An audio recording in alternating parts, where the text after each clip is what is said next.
Walking into Retirement, an unusual podcast about finding purpose, meaning and balance after a busy working life, with David Ailing-Smith and Peter Taylor.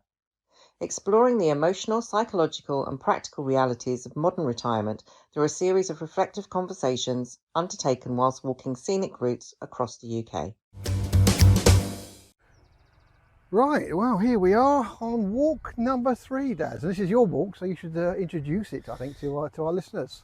Well, we're just on the outskirts of Broadway, which is a quintessentially quaint Cotswolds town, it's hard to say. Beautiful, long, broad high streets with golden yellow houses, old pubs, old churches. And we're sitting looking at the lambs gambling, which they're probably not licensed to do, but you know what I mean. It's that time of year, isn't it? It is. Well, yes, it's very strange. So, yes, this is about I forgot what it's called now. Broadway. Broadway, yes, Broadway. It's about as Cotswoldy as you can get, isn't it? I think so. I mean, I've got lots of famous people around here. I know you were hoping to see Amanda Holden that frequents the Lycon Arms, but you're not too far. A farmer with a sheepdog in a little truck over there. Yeah. We're in a field of sheep. There are lambs everywhere. So this is very countrified. Thank you. It's lovely. Well, we're not far from the Beckhams here. We're not far from Clarkson's farm. Who else? Kate Moss lives quite close. Yeah, Johnny Depp likes coming in occasionally as well. Yeah, I heard that. And the sun is shining. It's a beautiful day, isn't it? Beautiful day. And actually, Broadway is it's a fun village. Do you remember Boaty McBoatface? Yes, I do. Years ago? I love Boaty McBoatface. You can look it up. I've written a blog about Boaty McBoatface. Well, you'll like this then, so following on from that, the inhabitants of Broadway decided they wanted to name their recycling vehicles. Okay. So a game in Broadway is to spot. So Trash-a-Lot can be seen, the vehicle, okay. Or Turbinator is you can see driving around the streets. Excellent. I'll put some in the notes. I'll explain to people who don't know the story of Boaty McBoatface, but it utterly appealed to me about the when you let people have power, they come up with some astonishing things. So yeah, excellent. So the walk today, Peter, I thought, we've had some really interesting conversations so far. I thought the last conversation with Sally, where she talked about the fact that retirement was forced on her, she was very eloquent, and I thought it was very moving and very good talk. So we're sort of wandering through all the various scenarios at the moment, aren't we? We are. Yeah, I just want to echo that. I think Sally was incredibly honest. At quite a difficult time in her life at the moment that she's coming to terms with, and we really did appreciate her as a guest. So. Yes, and so I think we've got a speaker coming up next week. So I'm looking forward to talking about identity, which Sally touched upon in her contribution to the podcast. We've got someone booked to talk about a slow retirement, a sort of a slow burn. Yes, kind of a long tail career wind down towards a point of retirement. Yes, looking for someone to talk about. Really looking forward to retirement, either just as they retired or before they retire. And actually, I have reached out to a celebrity, as you know, Peter, so we're waiting to hear on that one. I got three podcasts in, and you're reaching out to celebrities to come on to help boost our ratings. So why not? Why not? Think so. I think there's lots of different scenarios in which people go through the portal. I know you hope that, and enter the world of elderescence. But I think today I wanted to chat a little bit more from the first walk, where we talked about retirement has got so many possibilities for people, but it also harbours some challenges. I think some psychological challenges, particularly following successful careers. Yep. Where that's striving for success, achieving goals, customer success, productivity. I think they're all things that people who have had busy working lives would recognise. But I think the things that make one successful during a working life don't necessarily prepare you for elderescence, and I think sometimes there are new skills to learn, and I think there's some insecurities associated with not being good at stuff anymore. So I think as adults we tend to become adapted, don't we, to the behaviours that have worked for us throughout our life, and I think that's why for so many people retirement can be quite challenging, because you're thrust into a world that actually you're not very well prepared for. And I recognise everyone's different. We've got to say that everyone's journey into retirement is different. And I think people deal with it in different ways, which is why I think the variety of topics we want to discuss, hopefully there's something there for everybody. Is the way I'd summarise it. There are lots of topics I think we talked about. We'd love to talk to someone who's had to have a career break, or whether that's as a mother, disconnecting from work, want to bring up a family. Yep. That impacts the kind of future state of retirement, for example. I think we also have to recognise that some people, it's a matter of health that guides them, if you like, into retirement. So any kind of topic like that, I think, would be really interesting to talk to someone. I think if you listen to the previous podcast with Sally, you'll realise the value of that very personal voice. Yeah, absolutely. And I thought one of the most powerful things Sally said was, she said that her retirement had been stolen from her, and yes. retirement as in that binary event. And actually, I think with ill health that happens for people as well. Yes. And when you think, I'm not saying I choreographed my retirement, but I had the opportunity to slow down. I had the opportunity to say goodbye to people. I had the opportunity to, if you like, in many ways, go through that process on my terms, or at least in negotiation with the people I worked with, and that was important for me. I'm sorry, I've got to stop. What? Look to your left. My goodness. Just look to your left. I think we need a picture here. We've got two do. little lambs trying to join the podcast. They are very sweet. One's black, which obviously is you, Peter, and the other one is white. Well, I don't go. That's probably me, isn't it? But they are rather sweet. They are. Don't run away, little lambs. Oh, don't run away. They go. Oh, please. Okay. There we go. They've gone. I didn't quite get them. So we're gonna. Well, there we go. We're going to get going on our walk, and I just want to talk through a few of these sort of challenges, which are the flip side to the opportunity coin that we talked about before. If that's okay with you, Peter? Yeah, that's okay with you. And thank you for this immersion in nature at this point in time. They were cute, weren't they? They were very cute. All right, okay. So, Peter, that was quite the hill, wasn't it? Yeah. Got a bit of a puff on there. Not quite as steep as the Malvern one, but I feel we was high. Well, it went on longer, didn't it? And actually, I felt a very good symbolic photograph of you, still at work, labouring up the hill with your backpack on your back. And I felt that was a bit of a metaphor, to be honest, for working life. I got a nice picture of you kind of emulating Morgan Wise dancing and skipping up the hill with no rucksack. I'm carrying the heavy load. You're carrying the load still, aren't you? I am. Whereas you're just carefree and just skipping happy. Is that the way you're looking at retirement, Peter? That's the way I'm comparing us in retirement. I see. Yeah, I'm not retired. How many times do I have to say this? No, true. Well, we're near the Broadway Tower now, and I think we'll stop at the Broadway Tower because I've got some fun facts for you, and I know you like your fun facts. Oh, great. Fun facts. We love them. No, they're good. They're interesting. But we should perhaps continue, because we were talking about habits that were helpful during working life that might be challenging as we get older into our elderescence phase. Yes, we were. And yes. I'd like to offer you a couple and see what you think about them. Oh, go. Offer away. So what about knowledge, really? So, during your working life, you acquire knowledge, and when you don't require that knowledge anymore, I think it's quite a wrench for lots of people, because that is a way in which they define themselves. It's a way they felt they were achieving. They perhaps could compare themselves with other people in a way that they felt good about. And actually that knowledge, often for people who stop working, is irrelevant, completely irrelevant. And I think that's a bit of a shock for some people, actually. Well, all right. You're right and you're wrong. I'm going to go with that one. Very good. I think you're right. I mean, the knowledge we build up through a working life is probably as useful as understanding Pythagoras' theorem that we learned at school, which I never ever applied in life. I don't think, anyway. You may have done. You're more technical and scientific than me, but my point remains. Other normal people don't understand what I'm saying here. But I do think that what you could retain and is reusable is wisdom that you've gained. Yes. Like how to deal with people. Yes. I know you have. We won't go into details, but you have a close to home project you're trying to help with, and yes. You're having to be very careful in how you offer that wisdom. Yes. He's looking really uncomfortable now.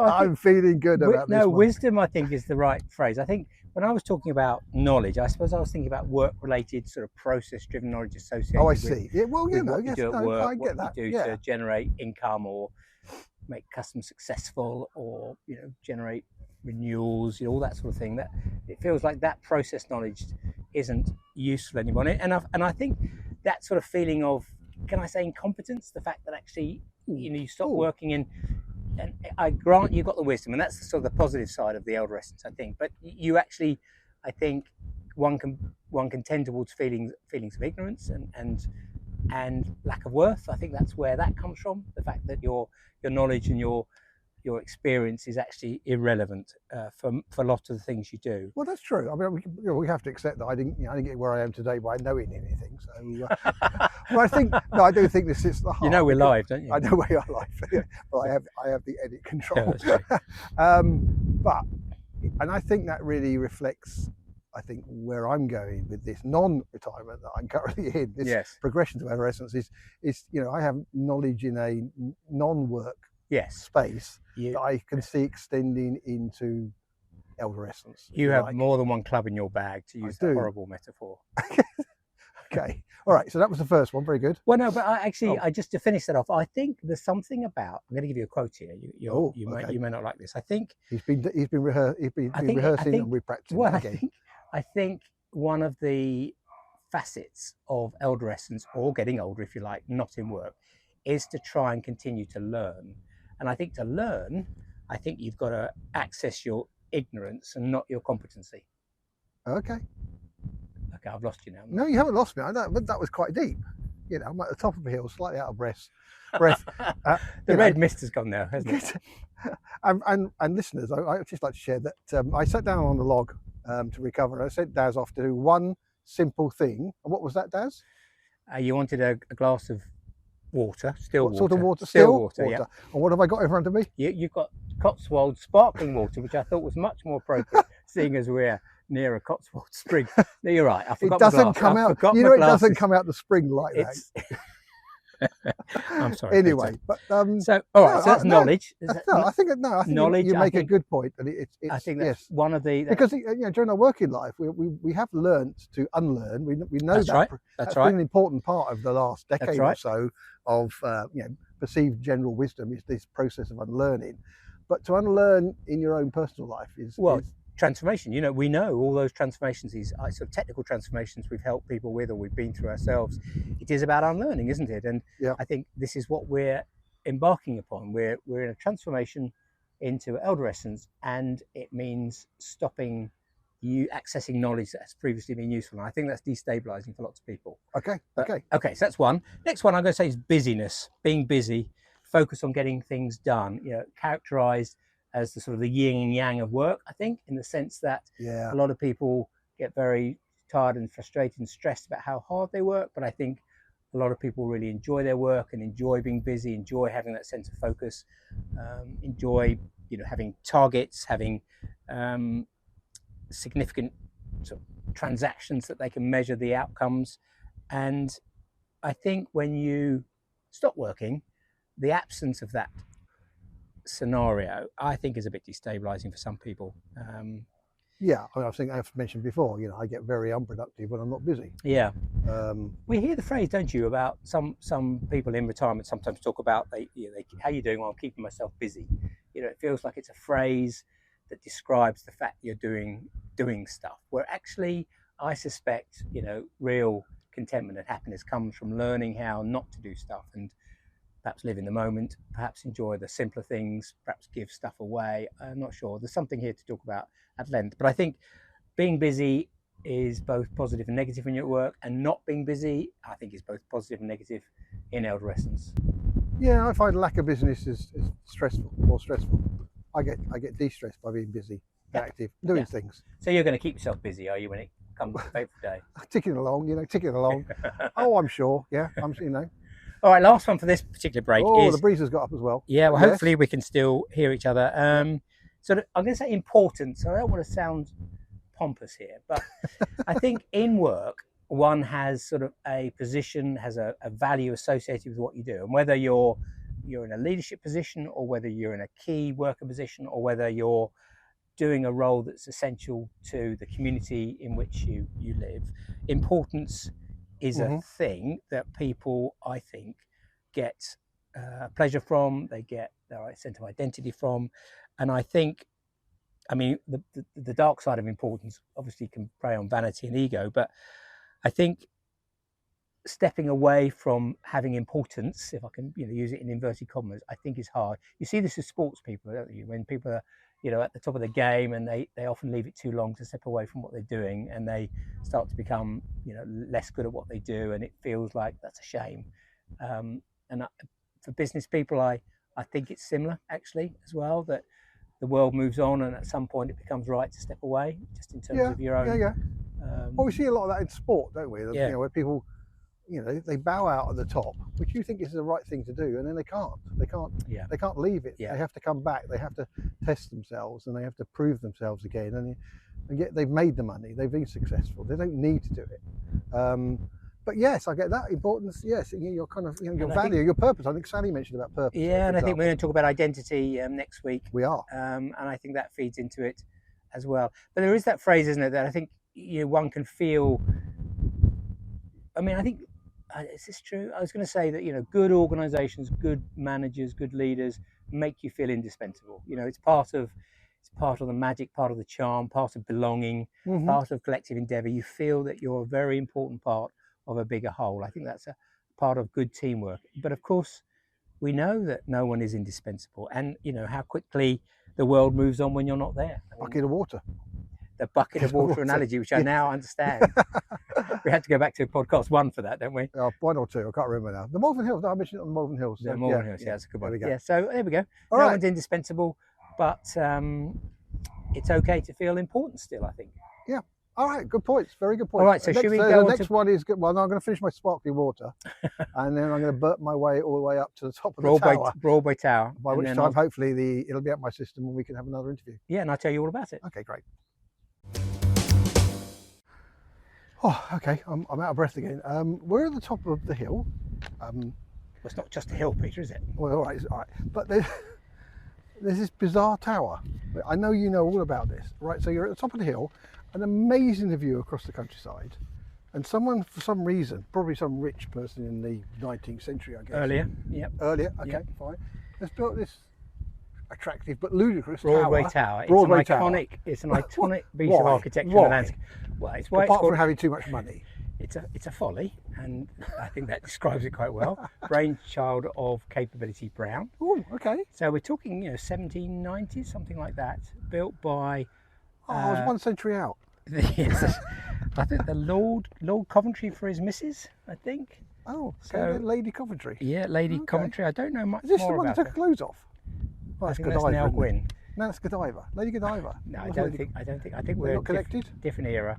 Okay. But so it's now an iconic sort of picture view of the Cotswolds. You can see 13 counties from here. We're looking out now. I can see Birmingham. You can see a long way. Birmingham that's for in sure. the distance. Wales, the Black Mountains.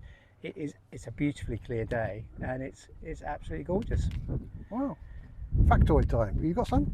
Or was that was it. That's most of them. It's the second highest point on the Cotswolds. Okay. What's the highest point? Oh damn! My research didn't extend to that. The Malvern Hills higher. That's not the Cotswolds. No, that's not the Cotswolds. That's my ignorance there. Holiday destination of William Morris. So okay. Okay. Yeah, we've got some cushions. So Broadway was a bit of a centre of artistic carrying on over the last 100 years or so, and William Morris, arts and craft movement a bit before that. Oh. He loved it here, so he came up and that's a bike going past. It's a cyclist. He came up and did some of his stuff up here. So yeah, no, it's a pretty spot, isn't it? Oh, okay, it's fantastic. Yeah, well, thank you. It's spectacular. Are we going in the tower, or are we just enjoying the view? We're just going to walk past. Going to walk past. Going to move on. That's just the thing. It's a folly because the view is amazing from here. I can't imagine the view any better from. Well, I don't know how high that is. How high is that, Daz? 300 metres. Oh, he knew it. He knew the answer. Yeah. I mean, I may have to check that one because you're renowned for coming up with these spurious facts. Well, I've learned in my long and checkered career that if you say things with enough confidence and enough of the truth, you get away with it for most of the time. Absolutely. And I'm looking at that now. They are not gargoyles, are they? The ones that spew out the water. They're grotesque. They're grotesque, but not gargoyles. So. The gargoyles are just to scare away evil things. Yes. Very good. So should we continue then? We can talk more about the dark underbelly of elderescence. Oh, okay, great. Whoa. Right, we've left the tower, and it's just there on the left. It still looks magnificent for a folly. It's really quite an impressive folly, actually. It's 3 towers, and we're looking down on. It's an important folly. That's not a non sequitur. well, an important project. Okay, but we're looking down on Broadway, which looks very picturesque. But I want to reflect, because you've been teasing me. You've been taking photos of me walking up the hill with a heavy rucksack load. on, the heavy load, because Yep. I'm still working and have all the life problems. And I'm going to reflect back to what's that photo of you I took of you skipping gaily up the hill. Yes. You did go through a very angsty year or so prior to any recognition of anybody being able to use the R word in your presence. So, I don't think you had it wasn't an easy path, even though you're as much in control of your retirement or adolescence commencement than anybody, but you still, I think you still found it difficult to give up or stop. Yeah, I think that's fair. fair. I don't like the word angsty. I think I was being thoughtful with a frown on my face. Is that what angsty means? I don't know. I use angsty because I'm accused of being angsty all the time. Yeah. Well, I think I did think about it a lot, and I probably overthought it, but we've got a podcast out of it, so I think there's a lot of things to explore before, during, and after Okay. entering retirement. So, Well, I'm you sorry. considered. You have a very considered approach to life. Okay. Well, it feels that way again, compared to my, Says the project manager. Well, yeah, whilst I'm a project manager, my life has been less of a disciplined project and more of a chaotic. Yeah, you are more mercurial than I am. That's true. Mercurial. I like that. Yeah, it's a nice That way is of saying angsty and I'm chaotic. mercurial. Wow, that's sorted then. Yeah. Great podcast. Anyway, can we stop doing this self-analysis, please? And Okay, Get fine. on to Anyway, get on to. Crack on. All right. So, So- why is it so difficult to stop? Well, I think we've talked about a few of the elements which I think are double-sided when you do stop work. And another one I want to talk about is I suppose it's connected with the previous topic, but sort of strength and invulnerability. I suppose it's the thing at work, particularly in leadership positions, where you show up for people as a leader. And by leadership, I mean that in the broadest sense of the word. So, as a leader within an organisation, within a team, within a family, within a job, just showing the characteristics that are outward facing and however you want to define leadership. And I think for a lot of people, it requires sort of putting on a bit of an armour. I think people want their leaders to be optimistic. I think they want people they look up to have answers, or at least to be confident in the direction of travel. And of course, in life, it isn't always clear where you're heading, and at business, that's also true. But you can't have a leader that's indecisive, I don't think.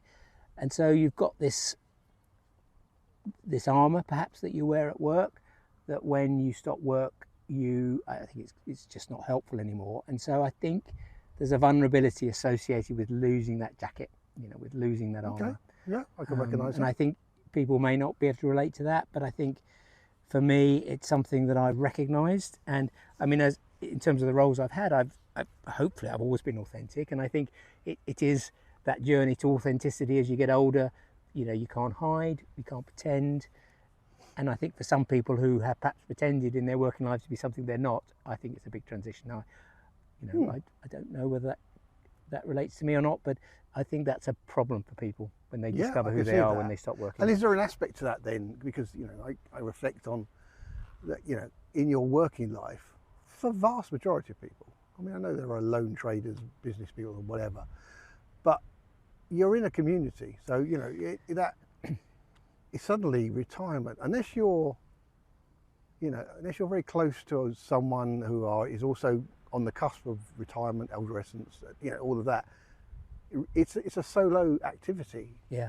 That, typically, perhaps some of your family has gone through, perhaps they haven't. I think it's, again, we talked about the generational difference of what retirement meant in the past compared to what it means now. But it feels like it's quite an isolated transformation. I think so. Sally talked about loss of community, didn't she? As one of the things that was foisted on her with an involuntary leaving of work. And I think that's right. Community, that was on my list actually. Community, it's an important part of who we are, I think, at work, the people we spend time with, whether we sort of like them or not. It's part of the way we spend our day. And you have a community when you leave work, but it's a different community. And I think sometimes people are impoverished by that because they lose friends or they lose touch with people who they've spent every day with for several years. So I think that's a big thing. And just finishing off that leadership comment, I think it's something about, I think you become more vulnerable when you're retired, and I think that's a good thing, because I think the sort of that search for vulnerability, authenticity is perhaps one of the biggest goals of elderescence. Becoming yourself, knowing who you are, being true to your values in a way that I think people strive to do that at work, but I think it's hard sometimes. So I think that's the upside of this. You have an opportunity when you stop working to become who you're meant to be, whatever that means. Yeah, there's got to be, I think I've talked before about, my dad retired and then went back to work because he just had a vacuum. He had nothing prepared. And I think, if we look back on your angsty year, that wasn't an angsty year, I can't resist. But, you were re-engineering. I mean, before that even, you started to re-engineer what your future life would look like. Yeah. With the move that you made, the community that you're now in, small village community. Your community responsibilities that you have. A lot of that was I'm sure was fully intended and planned. Well, some of it was, but some of it was about actually letting the universe in a little bit. I mean, that sounds a bit woo-woo, but one of my last point is about control, and how we talked about it, I think, on the first podcast, that at work one has an element of control over what you do, and it's bounded by your roles, responsibilities, your job, your routine, your deliverables, the things you're trained to do, but you sort of have control over what you're doing on a day-to-day basis. And whilst you do, when you stop working, it's different because you have to make your own wind. And I think letting the universe in and having new experiences and being open to trying new things, having the courage perhaps to continue to learn, and also not try and preordain what happens next, I think is a delightful side of retirement, but it's also a bit scary for a lot of people. Yeah, it is. No, it is. I mean, in my parallel existence and the work that I do, speaking, writing, etc., a lot of that is I don't know. I mean, I could get a phone call in the next 5 minutes, or I could not hear for anything for a month, and you just never know. And that's kind of fun. It's exciting, but to rely on it is a big challenge. It's a new normal, isn't it? That will be a big transition for you. But I don't think you'll get a call in the next 5 minutes, Peter, because I don't think the cell signal's very good up here. Is that not? I see. The Folly doesn't have. No, I don't think it's got a radio mast or a. Oh, okay. But it is an attractive building. Folks, you heard it here. That's the downside to the countryside. But we are just now to resume, and this bit of we're walking back downhill to Broadway now, actually on the Cotswold Way, which is one of the long distance paths in the UK. It's over 100 miles long, from Chipping Campden in the north to Bath in the south, and it's a very beautiful bit of England. If anyone's interested in coming over and walking it with us. Fabulous. The bit I picked up was downhill. Quite like that. Downhill, coffee shop, pub. And there are a lot of pubs down there, aren't there? There are a lot of pubs. But I'm going to give you a chance, because I tease you when you come out with these instant facts. But you counted the tower height by saying you were right because 300 metres is height above sea level. I think the tower itself is not that tall. No. The tower itself is probably 30 metres tall, but no, 300 metres above sea level, second highest point of the Cotswolds. Don't know what the first highest point is. Okay, fair enough then. So the number that you spouted was right in one sense. Has some element of rightness to it. Excellent. It's like a clock. It's right. That's good enough for us. A stop clock is this is not a right twice a day. This is not a deeply researched podcast or scientific journal by any means. Well, should we traps down the hill? Hopefully your load is lighter now, Peter. Well, you haven't taken any load off me, but there we go. Okay, right. Okay. Well, we're sitting on the bench. We're looking down at Broadway. It looks achievable now. We're right at the end of a very lovely walk, aren't we, Peter? We're right at the end of a walk that was slightly longer than it needed to be, thanks to Navigator Daz. It took us on an unnecessary half-mile deviation. Well, that's correct. That's correct. I followed you. I trusted you. And we had, but I would take issue with the unnecessary word. I feel that we saw the Broadway Tower from the other way, which was delightful, wasn't it? Our conversation was fulsome and enjoyable. I felt we had an extra half hour of each other's company. Well, that's true. It was your line about the fact there were two towers on this hill. Yeah, you spotted that one quite quickly, didn't you? Very similar. Yeah. But as a sort of a metaphor for aging, I made a mistake. Yes. I owned it. Yes. We spotted it early enough for it to enhance our journey. Yes. No, it was fine. And you've offered to buy me a pint. At a pub that is visible from here, I'd imagine. Yeah. No, it's been good, Peter. Thank you. It's been an astonishingly gorgeous walk. So, yeah, great choice. Great day, great weather. And we look forward to we possibly do the Welsh Mountains next. Yeah, possibly. You're going to show me the details, aren't you? But I mean, Penny Van. apart from the landscape here, we have seen incredible looking horses, handsome horses. We've seen sheep and lambs. I've got a lovely picture of you. Go to the website, you can see it soon. It's interesting that you can say handsome horse, you can't say handsome lamb, can you? Why is that then? I don't know. You can't. Anyway. Tasty lamb is. That's true. But we also saw deer. Yes. Up at the tower. Yeah. There is a. But it was a deer park, of course. Yeah, it's a herd of deer. Is it herd? Deer herd. I don't know. I think so.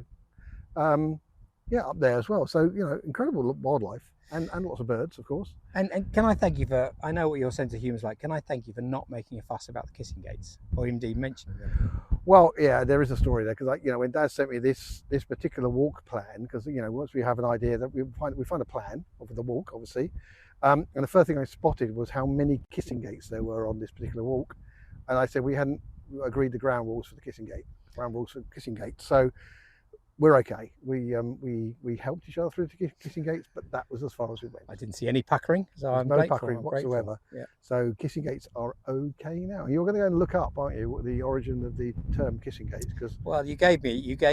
Well, I think that's the origin. Is the fact again, it's an opportunity for couples to kiss as they go through. I think it's very much the kind of Bronte period. But I may be wrong. I think there's unlimited opportunities for couples to kiss. I'm not sure why you need a gate. Oh, I think in those days a little of there was I think it was more of a need for a declared opportunity, shall we say? A declared opportunity. Yes. Very good. All right. Perfect. Well, thank you very much. It's been a fabulous walk. Looking forward to writing this one up and off and on to our next one. As you said, the guest interview next week is with Sadie, and then maybe Penny Van the week after that. Maybe you're lobbying for Wales, and it's a strong possibility. Very good. Thanks, Peter. Thank you. Enjoyed it. You have been listening to Walking into Retirement, an unusual podcast about finding purpose, meaning and balance after a busy working life with David Ailing Smith and Peter Taylor. Find out more at www.walkingintoretirement.com, and why not share your own retirement stories with the hosts?